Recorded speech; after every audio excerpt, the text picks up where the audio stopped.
For the past 5 years, I've been investigating this question of where good ideas come from. It's the kind of problem I think all of us are intrinsically interested in. We want to be more creative, we want to come up with better ideas, we want our organizations to be more innovative. I've looked at this problem from an environmental perspective.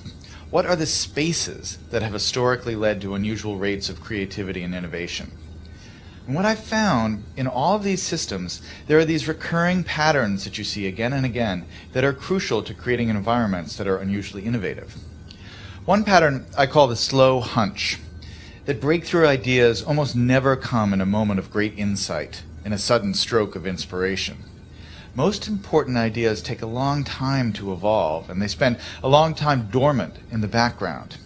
It isn't until the idea has had 2 or 3 years, sometimes 10 or 20 years to mature, that it suddenly becomes accessible to you and useful to you in a certain way. And this is partially because good ideas normally come from the collision between smaller hunches, so that they form something bigger than themselves. So you see a lot in the history of innovation, cases of someone who has half of an idea. There's a great story about the invention of the World Wide Web in Tim Berners-Lee. This is a project that Berners-Lee worked on for 10 years. But when he started, he didn't have a full vision for this new medium he was going to invent. He started working on one project as a side project to help him organize his own data.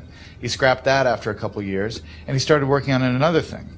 And only after about 10 years did the full vision of the World Wide Web come into being. That is, more often than not, how ideas happen. They need time to incubate, and they spend a lot of time in this partial hunch form. The other thing that's important when you think about ideas this way is that when ideas take form in this hunch state, they need to collide with other hunches.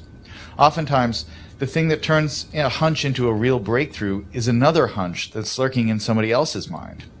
And you have to figure out a way to create systems that allow those hunches to come together and turn into something bigger than the sum of their parts. That's why, for instance, the coffee house in the Age of the Enlightenment, or the Parisian salons of modernism, were such engines of creativity, because they created a space where ideas could mingle and swap and create new forms. When you look at the problem of innovation from this perspective, it sheds a lot of important light on the debate we've been having recently about what the internet is doing to our brains. Are we getting overwhelmed with an always connected, multitasking lifestyle? And is that going to lead to less sophisticated thoughts as we move away from the slower, deeper, contemplative state of reading, for instance?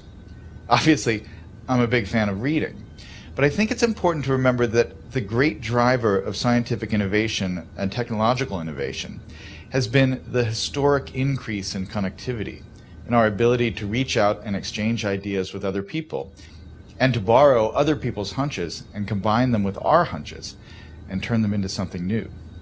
That really has, I think, been, more than anything else, the primary engine of creativity and innovation over the last 600 or 700 years.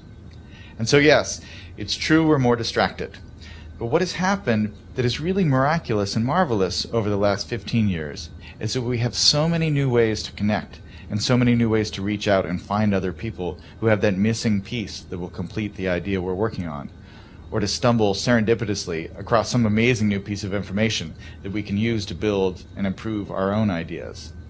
That's the real lesson of where good ideas come from, that chance favors the connected mind.